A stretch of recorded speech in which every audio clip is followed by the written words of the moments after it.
Hello everyone, welcome back to another quick tutorial. In this video, we will see how to create a group chat on Snapchat, so let's get into it. First, open your Snapchat app. You'll land on the camera screen. From here, tap on the chat icon at the bottom left corner. Next, you'll see your chat list. Tap on the new chat icon, which looks like a speech bubble with a pencil at the bottom right corner. Now, select New Group from the options. You'll be prompted to choose the friends you want to add to your group chat.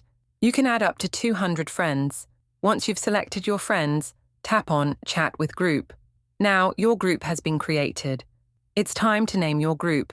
Tap on the pencil icon located at the top and type the name of your group. After that, your group is ready to send messages, snaps, and even Bitmojis. And there you have it. If you found this video helpful, don't forget to like and subscribe to our channel for more tutorials. Thanks for watching.